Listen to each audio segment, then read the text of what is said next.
Hello అండి, నమస్తే. ఈరోజు మన రెసిపీ స్వీట్ అండి. స్వీట్ రెసిపీ చేస్తున్నాం. దీనికి చాలా హెల్తీగా తయారు చేసుకోవచ్చు. కొబ్బరి, బెల్లం, బియ్యం పిండి ఇవన్నీ వేసి మనం తయారు చేస్తాం అనమాట. ఇది యాక్చువల్‌గా చెప్పాలంటే పిల్లలకి, పెద్దలకి కూడా అందరికీ బాగా నచ్చుతుంది. మనం ఇది తయారు చేసి పెట్టుకుంటే 2, 3 డేస్ కూడా ఉంటుందండి. పాడవకుండా ఉంటుంది. అండ్ టేస్ట్ కూడా చాలా బాగుంటుంది. ప్లస్ చాలా హెల్తీ కూడా. దీనికోసం నేనేం చేస్తున్నానంటే ఒక 300 గ్రామ్స్ బెల్లం తీసుకుంటున్నాను. దీంట్లోను మన టీ గ్లాస్ ఉంటుంది కదండీ! దాంట్లో ఒక హాఫ్ గ్లాస్ వరకు వాటర్ వేసి ఇలాగా స్టవ్ మీద పెట్టుకోవాలి. అయితే ఇది పాకం రావాల్సిన అవసరం ఏమీ లేదండి. ఇలా జస్ట్ కరిగితే సరిపోతుంది. మొత్తం అంతా బాగా బెల్లం కరిగిపోతుంది కదా! తర్వాత దీన్ని తీసి పక్కన పెట్టేసుకోవాలి.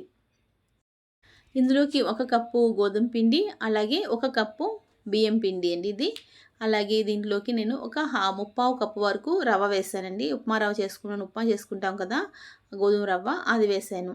ఇలా వేసుకొని మంచిగా కలిపేసుకోవాలి. వెయిట్ వైస్ చూస్తే ఇవి కూడా 300 గ్రామ్స్ వచ్చిందండి. బెల్లం కూడా 300 గ్రామ్స్ అండ్ ఇది కూడా 300 గ్రామ్స్ వచ్చింది. మంచిగా ఒకసారి బాగా కలుపుకున్నాక మనం కరిగించి పెట్టుకున్న బెల్లం ఉంది కదా! ఇది ఇందులో ఇలా వేసేసుకోవాలి. ఇలా వేసుకొని కలుపుకోవాలి. అంటే ఎక్కువ అవుతుందేమో అని కొంచెం కొంచెంగా వేసి కలుపుకోండి. ఇలా కొంచెం వేసుకొని కలుపుకున్న తర్వాత మిగిలింది కూడా వేసేసుకోవాలండి. ఇలా వేసుకుని కలుపుకున్నాక మనకు అవసరమైతే కనుక నీళ్ళు కూడా వేసుకోవచ్చు. నీళ్ళు కూడా వేసి మంచిగా ఇది ఎలా అంటే పోరింగ్ కన్సిస్టెన్సీ వచ్చేటట్టుగా దీన్ని మనం బ్యాటర్ లాగా కలుపుకోవాలన్నమాట.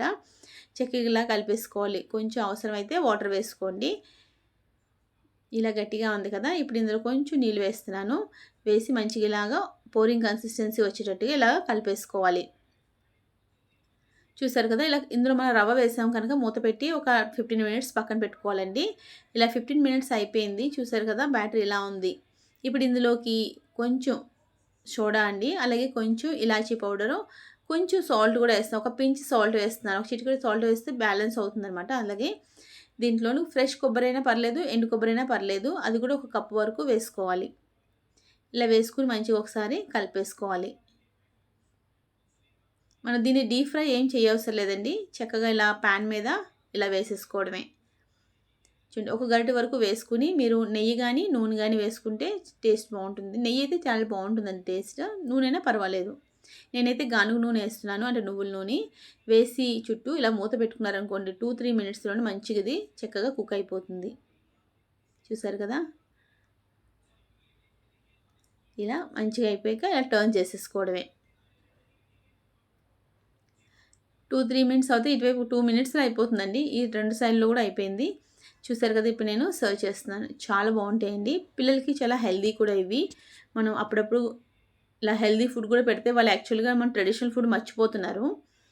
సో ఇలా తయారు చేసి పెట్టుకుంటే యాక్చువల్గా 2-3 డేస్ కూడా ఉంటున్నాయండి ఇవి. చూడండి, చూపిస్తున్నాను. పిల్లలకు కూడా బాగా నచ్చింది మా ఇంట్లో. టేస్ట్ చాలా బాగుంది. మీరు కూడా ట్రై చేసి ఎలా వచ్చిందో నాకు కామెంట్లో చెప్పండి. వీడియో నచ్చితే ఫ్రెండ్స్తో, రిలేటివ్స్తో షేర్ చేయండి. Thanks for watching.